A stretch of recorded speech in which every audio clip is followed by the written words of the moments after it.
This channel does not promote any violence, harmful, or illegal activities. All content provided by this channel is meant for an educational and information purpose only. আজ বড়দিন। বড়দিনের উন্মাদনায় মেতেছে গোটা শহর। গির্জায় গির্জায় সকাল থেকেই শুরু হয়েছে প্রার্থনা। বড়দিনে ভিড়ও লক্ষ্য করতে পারা যাচ্ছে সর্বত্র। শহরে বহু মানুষ কিন্তু এখানে আসছেন, গ্রামাঞ্চল থেকেও মানুষরা কিন্তু আসছেন এখানে গির্জায় প্রার্থনা করতে। ইতিমধ্যেই সেন্ট পল ক্যাথিড্রাল চার্চে রয়েছেন আমাদের প্রতিনিধি সুচারু মিত্র। আমরা সরাসরি পৌঁছে যাব সুচারুর কাছে। সুচারু, মেরি ক্রিসমাস। বহু মানুষ ইতিমধ্যেই ভিড় করছেন প্রার্থনার জন্য, তারা কিন্তু গির্জায় আসেন। ঠিক কি চেহারা ফুটে উঠছে তোমার সামনে, আমাদের সামনে একটু বলো।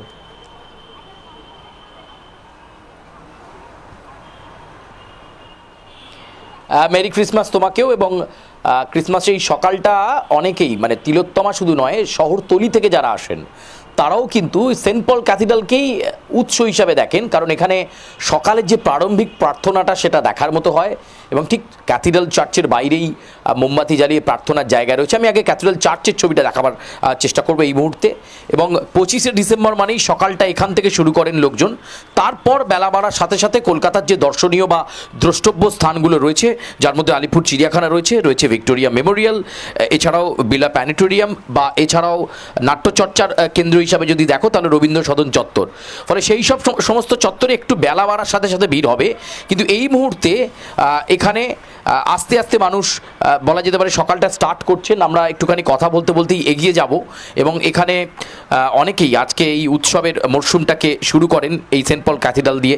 সন্ধ্যায় যেমন আমরা পার্ক স্ট্রিটকে জানি যে মায়াবী কলকাতা হয়ে ওঠে পার্ক স্ট্রিট গোটা চত্বরটা, এবং একটা অদ্ভুত অনিন্দ্য সুন্দর পরিবেশ সেন্ট পল ক্যাথিড্রালের যেমন থাকে পার্ক স্ট্রিটে থাকে। ফলে সকালের ছবিটা দেখো, অনেকেই মানুষ প্রার্থনা করে বেরোচ্ছেন, চার্চ থেকে বেরোচ্ছেন। ফলে একটা দুর্দান্ত পরিবেশ এবং একেবারে নান্দনিকতায় ভরা পরিবেশ। আমরা একটুখানি কথা বলবার চেষ্টা করি এখানে যারা এসেছেন সকাল সকাল, তাদের সঙ্গে একটু কথা বলবার চেষ্টা করি। কোথা থেকে আসছেন? কল্যাণী থেকে আসছি। আজকে কি প্ল্যানিং রয়েছে? তেমন কিছু প্ল্যানিং নেই, ব্যাস এদিকে আশেপাশে ঘুরবো। আলিপুর চিড়িয়াখানা বা ভিক্টোরিয়া মেমোরিয়াল? হ্যাঁ, ভিক্টোরিয়া মেমোরিয়াল যাওয়ার প্ল্যান আছে। একেবারে বুঝতেই পারছো যে সকলে কিন্তু আনন্দঘন মুহূর্তে রয়েছেন। উৎসবের শুরুটা হয়ে যায় 25শে ডিসেম্বর থেকে, এবং তারপর 31স্টেরও পর অর্থাৎ 1 জানুয়ারি এবং শীতের মরশুম জুড়েই চলে। আমরা আরেকটুখানি এখানে দেখবার চেষ্টা করব। প্রচুর মানুষ এখানে সকাল থেকেই আসতে শুরু করেছেন, চার্চের প্রার্থনা তারা পর্বের মধ্যে রয়েছেন। এবং যে ছবি এখানে আমরা দেখতে পাচ্ছি, এখানে একটা অনিন্দ্য সুন্দর পরিবেশ এবং নান্দনিকতায় ভরা। এবং আবারও আমি একটুখানি দর্শকদেরকে দেখাতে চাইবো একবারে সেন্ট পল ক্যাথিড্রালের সকালের ছবিটা, যেখানে আমরা দেখছি যে একটা সুন্দর নান্দনিকতায় ভরা পরিবেশ। আমি একটুখানি কথা বলবার চেষ্টা করব। কোথা থেকে আসছেন? আমি কলকাতায় থাকি, এয়ারপোর্টের কাছে কৈখালি। সকাল সকাল কেন? সকালেই অ্যাটমসফিয়ার দেখার জন্য। এখানকার অ্যাটমসফিয়ার ফার্স্ট টাইম আসবো, একটা উত্তেজনা তো থাকে, সেই জন্যই। প্রার্থনা দেখলেন? হ্যাঁ দেখলাম, ভীষণ ভালো লাগলো, খুব ভালো লাগলো। যাই হোক, আজকে আর কি প্ল্যানিং? আজকে টুকটাক দেখবো, কোথাও লাঞ্চ করবো, সারাদিন ঘুরবো, তারপর নিজের ঘরে। একেবারেই কারোর বাইরে লাঞ্চ করা প্ল্যানিং রয়েছে, তুমি বুঝতেই পারছো। আমি আরও অনেকের সঙ্গে কথা বলার চেষ্টা করবো। কেউ সেলফিও নিচ্ছেন, একেবারে সান্টা ক্লজের সাজেও অনেকে রয়েছেন। একটু কথা বলার চেষ্টা করবো। দেখেই তো মনে হচ্ছে একেবারে একদম মেরি ক্রিসমাস। আপনাকেও কি প্ল্যানিং আজকে? প্ল্যানিং এখন সকালে বেরিয়েছি, এবার ইংলিশ ব্রেকফাস্ট করব, দেন লাঞ্চ হবে, তারপরে একটু আরও ঘুরে, মানে আজকে পুরো ফরেনার হয়ে গেছি আর কি, পুরো বেরিয়ে পুরো বাচ্চাকে নিয়ে প্ল্যানিং রয়েছে এখন পুরো এনজয় করা আর কি। আর আজকে ওয়েদারটা ভীষণ ফ্রেন্ডলি, তো সেই জন্য সেইভাবেই আমাদের মানে আনন্দটা আরও বেশি, সোয়েটার পরতে হচ্ছে না ক্রিসমাসে, মানে পুরোপুরি স্টাইলটা করা যাচ্ছে। তো সেই জন্য প্ল্যানিং ফুল রয়েছে। এখন পার্ক স্ট্রিট যাবো, ওখান থেকে ইংলিশ ব্রেকফাস্ট করে তারপর আবার ঘুরে একটু চার্চ ঘুরবো, তারপরে আমরা লাঞ্চ করব। সকালের এই অ্যাম্বিয়েন্সটা সেন্ট পল ক্যাথিড্রালে কেমন লাগে? নিজের বাচ্চাকে নিয়ে এলেন, হোলি একটা অ্যাম্বিয়েন্স, মানে প্রত্যেকে সাইলেন্সটা বজায় রেখে সবাই যে এত সুন্দর প্রার্থনা করছেন, ভীষণ ভালো লাগলো, খুব ভালো লেগেছে। প্রতিবারই আমরা আসি, এবারেও সেই জন্য সকাল সকাল চলে এসেছি। তোমার কেমন লাগছে? খুব ভালো লাগছে। আজকে কোথায় কোথায় যাবে, কিছু প্ল্যানিং করেছো? হ্যাঁ, প্ল্যানিং করেছি, আমার একটা পার্টিও আছে, ওই পার্টিতে যাব। আর একটা সান্টা ক্লজের বিভিন্ন জিনিস দিয়ে সেজেছো, কেমন লাগছে? ভাল লাগছে। একেবারে বুঝতে পারছো যে এখানে কিন্তু একটা খুব আনন্দঘন মুহূর্ত কিন্তু তৈরি হয়েছে। আমি আরও একবার দেখাতে চাইবো, চার্চটা খানিকক্ষণ পরে যে প্রার্থনা গৃহ, সেই প্রার্থনা গৃহ কিন্তু বন্ধ হয়ে যাবে, কিন্তু বাইরে মানুষজন আসতে পারবেন। তারা সেন্ট পল ক্যাথিড্রালে যে মোমবাতি স্ট্যান্ড রয়েছে সেখানে তারা যেতে পারবেন, প্রার্থনায় অংশ নিতে পারবেন।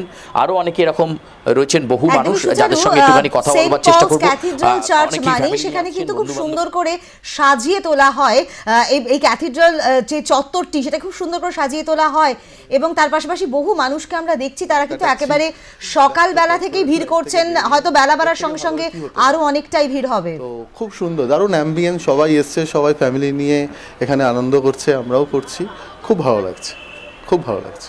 আজকে কি বাইরে কোনো খাওয়া দাওয়ার প্ল্যানিং রয়েছে? বাইরে সেরকম প্রোগ্রাম নেই, তবে ব্রেকফাস্টটা বাইরে করব, আর লাঞ্চটা বাড়িতে গিয়ে পরিবারের সাথে একসাথেই করব, কারণ মা বাবারা বাড়িতে আছেন, তো গিয়ে ওখানে একসাথেই আনন্দ করবো, বাইরেও যেমন আনন্দ করবো, বাড়ির ঘরে গিয়েও সেভাবে আনন্দ করবো। সেন্ট পলের সকালে যে অ্যাম্বিয়েন্সটা, যে পরিবেশটা কেমন লাগছে? দারুণ দারুণ, মানে এইরকম ওয়েদার আমরা কখনো পাইনি, এবারে এই কুয়াশাচ্ছন্ন এই ওয়েদারটা পেয়ে আমরা ভীষণ খুশি, খুব ভালোই লাগছে আজকের দিনটা কাটাতে। একেবারে সকালের অ্যাম্বিয়েন্স দেখানোর সাথে সাথে যে পরিবেশের কথা তুমি বলছিলে, আমি নিশ্চয়ই একটু পরেই দেখাতাম, কিন্তু তার আগে আমার মনে হয়েছিল যে জনতার রিয়াকশানসটা তুলে ধরার, কারণ সেন্ট পল ক্যাথিড্রালে অনেকে সকালবেলা, কেউ 5:30, 6টা, 7:30, 8টার এই রকম নাগাদ এসেছেন, প্রার্থনা সবে শেষ হয়েছে। এবার আমি একটু সেই যে ছবি দেখাই, যেখানে একেবারে সেন্ট পল ক্যাথিড্রালের বাইরে যে চত্বরটা সাজিয়ে তোলা হয়, ঠিক যিশুর সেই আবির্ভাব মুহূর্ত, মাদার মেরির কোলে যিশুর সেই আবির্ভাব মুহূর্ত, সেই আবির্ভাব মুহূর্তের ছবিটা আমি একটু তুলে ধরতে বলবো, যে দৃশ্যপটটা প্রত্যেক বাড়ি ফুটিয়ে তোলা হয়। এটা এখানকার একটা চিরাচরিত কালচারের মধ্যে, সংস্কৃতির মধ্যে রয়েছে, তুমি বলতে পারো। সেই রকম একটা সুন্দর পরিবেশ, এবং সেই পরিবেশ বেষ্টিত হয়েই সেই যিশুর আবির্ভাব মুহূর্ত, এবং গোয়ালগড়ে তার জন্ম হয়েছিল, ফলে দেখো সেই গোয়ালগড়ের সেই দৃশ্যপটটাকে ফুটিয়ে তোলা হয়েছে। একেবারে সেন্ট পল ক্যাথিড্রালের বাইরে সেই আমেজ মানুষজন এখানে নিচ্ছেন, সাধারণ মানুষ নিচ্ছেন, এবং সকাল থেকেই কিন্তু আস্তে আস্তে মানুষ চার্চমুখী হচ্ছেন। এবং তারপর এখান থেকে সেন্ট পল ক্যাথিড্রালটা এমন একটা সেন্ট্রাল জায়গায় অবস্থিত, যেখান থেকে কিন্তু আলিপুর চিড়িয়াখানা কাছে, ভিক্টোরিয়া মেমোরিয়াল কাছে, এছাড়াও অন্যান্য যে দ্রষ্টব্য স্থান রয়েছে সেগুলো অত্যন্ত কাছে। আরও অনেকে রয়েছেন যারা সকাল সকাল আসছেন, বিভিন্ন প্রান্ত থেকে আসছেন, তারা এই যে উৎসবের আনন্দ, সেই উৎসবের আনন্দটাকে চেটেপুটে নিতে চাইছেন। কোথা থেকে আসছেন? बंगाली समझ नहीं आता मुझे। कहाँ से आ रहे हैं? हम उड़ीसा से आए हैं। कैसे लग रहा है ये एम्बियंस? बहुत ही अच्छा लग रहा है, अंदर बहुत ही अच्छी सजावट है, तो हम आए थे कोलकाता घूमने, और ये एक बढ़िया जगह है घूमने के लिए, तो बहुत अच्छा लगा देख कर। একেবারে বুঝতে পারছো, সকলে মিলে সেই উৎসবের আনন্দটাকে চেটেপুটে নিচ্ছেন, কারণ আজকে ক্রিসমাস এবং যিশুর জন্মদিনকে সামনে রেখে উৎসবের সবে তো শুরু বলা যেতে পারে। এক সপ্তাহ ব্যাপী কিন্তু এখানে একেবারে এই পার্ক স্ট্রিট চত্বর থেকে শুরু করে বিড়লা তারামণ্ডল একেবারে ফেস্টিভ্যাল মুড পাওয়া যাবে। আমি আরও একটুখানি দেখাবার চেষ্টা করব। প্রচুর মানুষ এসে অপেক্ষা করছেন। প্রথমেই তারা এসে একটু সেন্ট পল ক্যাথিড্রাল আসেন, তারপর এখান থেকে আলিপুর চিড়িয়াখানা থেকে শুরু করে অন্যান্য জায়গায় যান। কোথা থেকে এসেছেন? আমরা বনগাঁ থেকে এসেছি। কেমন লাগলো সকালের এই পরিবেশটা? ভালো লাগলো। এখান থেকে আর কোথায় কোথায় যাবে? এখান থেকে আমরা তারামণ্ডলে যাব। আমাদের প্রথম প্ল্যান ছিল এখান থেকে বিড়লা প্ল্যানেটোরিয়াম থেকে এসে, এবার ভাবলাম এখানে ঘুরে যাই, একটা নতুন কালচার, একটা ক্রিশ্চিয়ানিটি, ভালো লাগলো এসে খুবই। প্রথমবার আজকে আর কি প্ল্যানিং আছে? খাওয়া দাওয়া কি বাইরে? খাওয়া দাওয়া আজকে বাইরে হবে। সকালে আজকে এসেছি, আজকে ক্রিসমাস পুরো, আজকে ছুটির দিন, আমার স্কুলও নেই, তো আজকে পুরোটাই বাইরে চলবে। আজকে লাস্টে গিয়ে লাস্ট মিউজিয়াম, এখানে আরেকবার আসবো, খুব ভালো লাগলো, জায়গাটা ভিড় ছিল, ভালো দেখতে পারলাম না, আবার আসবো ফাঁকা পেলে, তারপরে আবার। এবার তোমাকে বাইরের যে প্রার্থনার জায়গাটা, যেখানে মোমবাতি জ্বালিয়ে সকল মানুষ যে চাইবেন এসে প্রার্থনা করতে পারেন, এবং তোমার নিশ্চয়ই মনে থাকবে বা ইতিহাস বলে দেয়, যিশু যখন ক্রুশবিদ্ধ অবস্থায় বলেছিলেন শরীরী ব্যথা ভুলে যে হে ঈশ্বর, এদের তুমি ক্ষমা করো, এরা জানে না এ কী করছে। ফলে তিনি সকলকে একটা বিশ্ব ভ্রাতৃত্বের চোখে দেখেছিলেন সবসময়। ফলে তার যে শান্তির বার্তা, সেই বার্তা বরাবর তার জন্মদিনে সেই আবেগ, সেই উদ্বেগ সবসময় জেগে ওঠে। দেখো এখানে সকলেই কিন্তু মোমবাতি জ্বালিয়ে প্রার্থনা করছেন। সকালের এই পরিবেশটা সত্যি এখানে খুব নান্দনিকতায় ভরা, এবং একটা দেখবার মতো পরিবেশ এখানে থাকে প্রত্যেকবারই। কেউ পরিবার নিয়ে আসছেন, কেউ বন্ধুবান্ধব নিয়ে আসছেন। এটাই সেন্ট পল ক্যাথিড্রালের কৃষ্টি, সংস্কৃতি, কালচার এই ক্রিসমাসকে কেন্দ্র করে তৈরি হয়। এছাড়াও সারা বছরই চার্চ একটি নির্দিষ্ট সময় খোলা থাকে, মানুষজন আসেন, কিন্তু আজকের দিনগুলো একটু অন্যরকম। আজকে কী কী প্ল্যানিং দাদা? শুরু হয়েছে তো এই চার্চে আসাতে, এবার সারাদিন বাচ্চা আছে, এদেরকে নিয়ে ঘুরবো, ঠিক আছে। সকালে এই পরিবেশটা কেমন লাগছে? খুব সুন্দর, আজকে ওয়েদারটাও একটু প্লেজেন্ট হচ্ছে। অনেকেই কিন্তু এই ওয়েদারটাকে আমি একটুখানি আবার দৃষ্টি আকর্ষণ করার চেষ্টা করব, এই ওয়েদারটাকে কিন্তু অনেকেই উপভোগ্য ওয়েদার বলছেন, কারণ হালকা বৃষ্টি হচ্ছিল খানিকটা আগেই, একটা মেঘলা আকাশ, ফলে খুব যে গরম কিছু জিনিস পরতে হবে সেরকমটা নয়, হালকা পোশাকেও আপনি ঘুরে ফিরে দেখতে পারবেন কলকাতার বিভিন্ন প্রান্ত। ফলে এখানে একটা সুন্দর একটা অ্যাম্বিয়েন্স গড়ে তোলা হয়েছে। দেখো প্রচুর মানুষ, বেলা বাড়ছে যখন প্রচুর মানুষ তারা ঈশ্বরের কাছে সেই প্রার্থনা করছেন এবং যাতে সারা বছরটা ভালো যায়, একেবারে সুন্দর যায় এবং সমস্ত গোটা বিশ্ব যাতে শান্তির বাতাবরণে আবদ্ধ থাকে, সেই বার্তা কিন্তু আজকের যাতে তারা পান সেই চেষ্টাই তারা করছেন। আরও একটা এরকম গ্রুপস রয়েছে, আমরা একটু তাদের সঙ্গে কথা বলবো, তাদের অ্যাম্বিয়েন্সটা জানার চেষ্টা করব। আজকে সকাল সকাল আগে প্রার্থনা, এরপর প্ল্যানিং এখানেই থাকা, তারপর একটু এদিক ওদিক ঘুরে আবার নিজের জায়গায় ফিরে যাওয়া। সেন্ট পল ক্যাথিড্রালের সকালের এই অ্যাম্বিয়েন্সটা কেমন লাগে? ভালো লাগছে, ফার্স্ট টাইম আমি এখানে এসেছি, খুব ভালো লাগছে। ওরা আগে এসেছে বাট আমি ফার্স্ট টাইম, ভালো লাগে। খাওয়া দাওয়ার প্ল্যানিং কি বাইরেই? হ্যাঁ, দেখা যাক কোথায় কি হয়, এখন অবধি সেরকম প্ল্যান নেই, সার্টেন প্ল্যান যা হবে সেটা।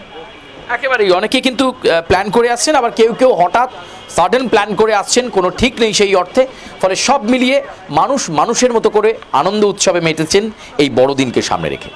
একদমই তাই সুচারু, ধন্যবাদ। নজর থাকুক অবশ্যই সেন্ট পল ক্যাথিড্রালসের দিকে, যেখানে বহু মানুষ আসছেন এবং রীতিমতো তারা একটা ছুটির দিন আনন্দ উপভোগ করছেন, তার সঙ্গে সঙ্গে প্রার্থনাও রয়েছে এবং কোথাও সপরিবারে আসছেন, বিভিন্ন জায়গায় ঘুরে দেখবার একটা পরিকল্পনা রয়েছে এবং তার সঙ্গে আবহাওয়ার কথাও বলছেন অনেকেই যে আবহাওয়া একেবারেই মনোরম, তার ফলে প্রার্থনার পাশাপাশি ঘোরাফেরার জন্য একেবারে আদর্শ একটা সময় বলা যেতে পারে। আর তার সঙ্গে বড়দিনের ছুটির আমেজ, প্রার্থনা তো চলছে, সুন্দর করে সাজিয়ে তোলা হয়েছে সেন্ট পল ক্যাথিড্রাল চার্চ এবং আজকে এই বড়দিনের আমেজে কিন্তু সকলেই গা ভাসিয়েছেন, একেবারে উন্মাদনায় প্রার্থনা রয়েছে, তার সঙ্গে সঙ্গে ঘোরাফেরা, খাওয়া দাওয়া সবকিছু মিলিয়েই জমজমাটভাবে আজকের এই দিনটি কিন্তু পালন করতে চান অনেকেই। আমরা শহরের ছবি দেখালাম, যেখানে সেন্ট পল ক্যাথিড্রাল চার্চের ছবি আপনাদের সামনে আমরা তুলে ধরলাম, তার পাশাপাশি বিভিন্ন জায়গার ছবি কিন্তু আপনাদের সামনে তুলে ধরবো, যে জেলাতেও কিভাবে সকলে কিন্তু গির্জায় প্রার্থনা করছেন এবং কিভাবে তারা আজকের দিনটি উদযাপন করছেন।